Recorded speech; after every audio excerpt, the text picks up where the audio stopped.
Hello children, once again I welcome you all in my English classes. I am Srimati Manisha Srivastav, उच्च माध्यमिक शिक्षक from Government Higher Secondary School Guraiya, District Chhindwara. Today we are going to learn from your textbook Hornbill, textbook in English, class 11th, poem number 4. The name of the poem is The Voice of the Rain, written by an eminent American poet Walt Whitman, and today we are going to do the part 2 and the final part of this lesson. And here you are seeing the cover page of your textbook, that is Hornbill. So this is The Voice of the Rain, Walt Whitman. और इसके जो question answers हैं वो think it out के title के साथ दिए हुए हैं. तो पहला क्वेश्चन है, there are 2 voices in the poem. Poem में 2 आवाज़ें हैं. Who do they belong to, वो किसको बिलोंग करती हैं, यानी वो किसकी आवाज़ें हैं. विच लाइन्स इंडिकेट दिस, कौन सी लाइन से हमें यह पता चलता है. आंसर है, the 2 voices in the poem are those of the rain and the poet. 2 आवाज़ें पोएम में जो बताई गई हैं वो एक आवाज़ रेन की है और एक आवाज़ पोएट की है. The lines which indicate this are, वो पंक्तियाँ जिनसे हमें पता चलता है वो हैं, ए नंबर पे देखें, द पोएट्स वॉइस, पोएट की आवाज़. And who are thou said I to the soft falling shower, और तुम कौन हो, ये मैंने कहा. सॉफ्ट फॉलिंग शॉर से, जो हल्के से आराम से धरती पे गिर रही थी बारिश की बूंद, उससे हमने कहा. हमने यानी किसने, पोएट ने कहा. फिर B, the voice of the rain, इसमें बारिश की आवाज़ के द्वारा कही गई पंक्ति है ये. And I am the poem of the अर्थ, ये पोएट के क्वेश्चन का जवाब है कि मैं धरती की कविता हूँ. Said the voice of the rain, ये बारिश की आवाज़ ने कही. नेक्स्ट क्वेश्चन है, what does the phrase strange to tell means. Phrase strange to tell का क्या अर्थ है. आंसर है, the poet wants to say that it may surprise the readers to know that rain herself answered the question posed to her. Poet कहते हैं कि ये readers को, यानी पाठक को, ये पाठक यानी पुस्तक पढ़ने वाले रीडर्स को ये जानने में सरप्राइज होगा कि बारिश ने खुद लेखक द्वारा, पोएट द्वारा उठाए गए प्रश्न का जवाब दिया. नेक्स्ट क्वेश्चन है, There is a parallel drawn between rain and music. समानांतर तरीके से बारिश को और संगीत को बताया गया है. Which word indicate this, किस शब्द से पता चलता है कि ये दोनों को समानांतर माना है. Explain the similarity between the two, दोनों के बीच जो समानता है उसका वर्णन करें. No doubt there, आंसर बता रही हूँ मैं. No doubt there is a parallel between rain and music. बेशक हम कह सकते हैं कि दोनों में पैरेलल यानी बिल्कुल समान रूप से चल रही हैं, रेन और बारिश. The words which indicate similarity between the two are, कुछ शब्द जो दिए हैं जो इन दोनों के बीच की समानता बताते हैं वो शब्द हैं, poem of the earth. The rain has been compared to the song or poem. बारिश को कंपेयर यानी तुलना किया गया है सॉन्ग यानी गीत अथवा पोएम से, कविता से. नेक्स्ट है शब्द soft falling sure. Soft falling sure का मतलब है the sure when fall produce a soft falling music. बारिश जब गिरती है ज़मीन पर तो एक बहुत ही मधुर और शांत सा म्यूजिक अपना खुद का उत्पन्न करती है. नेक्स्ट है C, the voice of the rain. The rain has a sound और म्यूजिक ऑफ हर ओन. बारिश का अपना स्वयं का की आवाज़ अथवा संगीत होता है।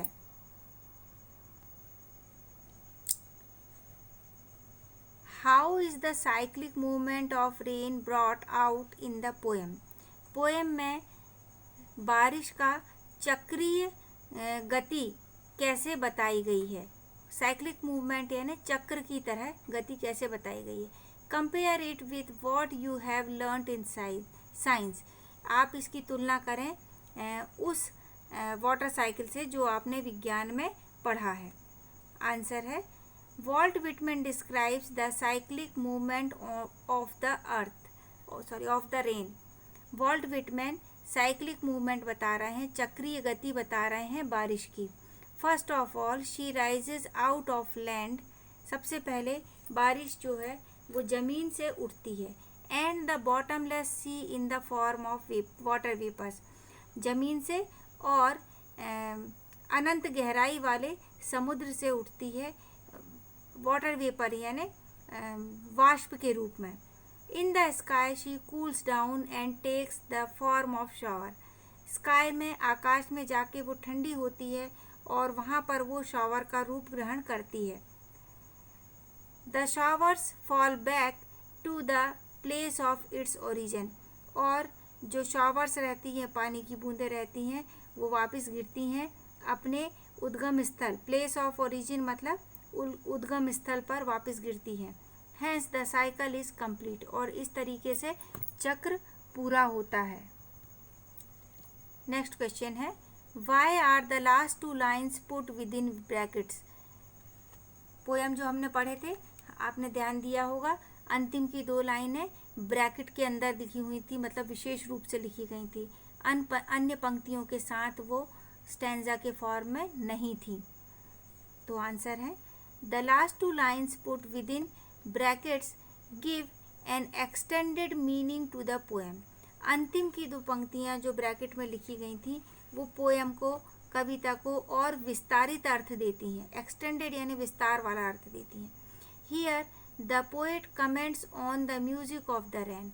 इन 2 पंक्तियों में पोएट बारिश के संगीत के ऊपर कमेंट करता है, यानी अपनी टिप्पणी लिखता है। The rain is like a song. Poet कहता है कि बारिश एक गीत की तरह है। The rain is the song poem of the अर्थ। और बारिश जो है वो धरती की का गीत है या धरती की कविता है। After rising out of the earth and completing its course it comes back to the earth. जमीन से ऊपर उठने के बाद, अपना पूरा कोर्स, समय पूरा करने के बाद वापस वह जमीन पर ही कम्स बैक यानी वापस आ जाती है धरती पर ही। It doesn't matter if someone hears और नोटिसेस इट और नॉट। इस बात से फ़र्क नहीं पड़ता कि किसी ने उसे सुना है या किसी ने उस पर ध्यान दिया है या ध्यान नहीं दिया है। बारिश अपना काम करती है और ये चक्र जो है वो चलते रहता है। नेक्स्ट क्वेश्चन है list the pairs of opposites found in the poem.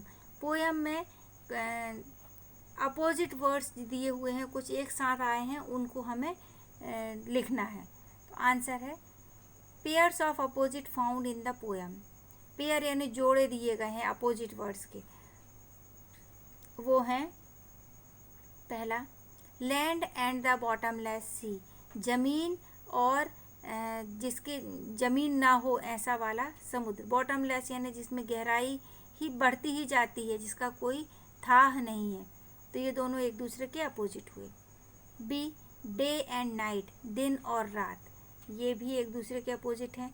Raked and uncracked यानी नोटिस किया, ध्यान दिया गया या ध्यान नहीं दिया गया, दोनों ही एक दूसरे को के अपोजिट हैं। ये मैंने अलग से क्वेश्चंस लिए हैं जो आपकी टेक्स्ट में नहीं दिए हैं, लेकिन ये क्योंकि हम लोग अभी आप लोगों का ऑनलाइन टेस्ट ले रहे हैं और उसमें 1 वर्ड आंसर रहते हैं मल्टीपल चॉइस वाले, तो मैंने सारे विकल्प नहीं दिए हैं, जो एक्चुअल आंसर है बस वो दिया है यहाँ पर। तो आपको क्वेश्चन ध्यान रखना है और उसका आंसर, इसके साथ और भी 3 विकल्प मिलेंगे जो आपको एग्ज़ाम में रहेंगे। सही उत्तर आपको याद रखना है। फर्स्ट क्वेश्चन है the I in the first line stands for. पहली लाइन में आई किसके लिए उपयोग हुआ है? तो आंसर है द पोएट, कवि के लिए। आपको एक वर्ड में या एक फ्रेज में या आंसर देने हैं तो इसमें सेंटेंस की कोई ज़रूरत नहीं है, सिर्फ की वर्ड देना है, मुख्य शब्द देना है। सेकंड है I in the third and fourth line stands for. तीसरी और चौथी लाइन में आई किसके लिए यूज़ हुआ है? तो आंसर है the voice of the rain, बारिश की आवाज़ के लिए। नेक्स्ट क्वेश्चन है who is the poem of earth. धरती की कविता कौन है? तो आंसर है द रेन, बारिश। नेक्स्ट क्वेश्चन है the word impalpable in the fourth line means. Impalpable शब्द जो चौथी पंक्ति में आया है उसका अर्थ है आंसर अनटच्ड एंड अनसीन, जिसे छुआ ना गया हो और जिसे देखा भी ना गया हो, अनदेखा, अनछुआ। नेक्स्ट क्वेश्चन है fifth one the rain takes shape. Answer है इन द स्काई। रेन जो है आकार ग्रहण करती है अपना आकाश में। नेक्स्ट है all together changed here means. All together changed पूरी तरह परिवर्तित का यहाँ पर अर्थ है answer the form completely change, स्वरूप पूर्णतः परिवर्तित होता है। नेक्स्ट क्वेश्चन है seventh one the rain descends. बारिश गिरती है तो आंसर है काहे के लिए गिरती है? To wash away droughts and dust. जो धरती पर सूखा पड़ा है उसको समाप्त करने के लिए और जो धरती पर डस्ट है उसको नहलाने के लिए, उसे भी साफ करने के लिए। नेक्स्ट क्वेश्चन है eighth one without rain seeds will remain. बारिश के बगैर बीज रहेगा कैसा?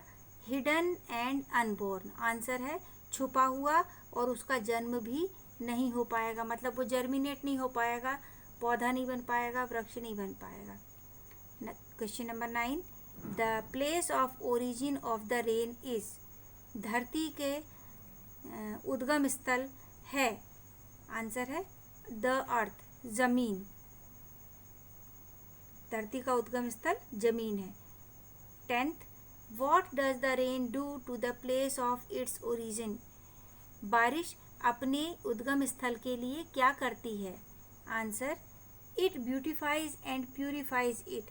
बारिश धरती को अपने प्लेस ऑफ ओरिजिन को सौंदर्य प्रदान करती है और उसे पवित्र बनाती है। Question number 11 where does the song issue form. गीत कहाँ से जारी होता है? तो आंसर है फ्रॉम द अर्थ। गीत जो है उसका मुख्य जो जारी होने का केंद्र है वो है धरती। क्वेश्चन नंबर 12 रैक्ड और अनरैक्ड हियर मीन्स। रैक्ड या अनरैक्ड का यहाँ पोयम में अर्थ है आंसर नोटिस्ड और नोट नोटिस्ड, ध्यान दिया गया अथवा ध्यान नहीं दिया गया। तो यहाँ पर हमारा आज का क्वेश्चन एंड आंसर का session the voice of the rain का समाप्त होता है।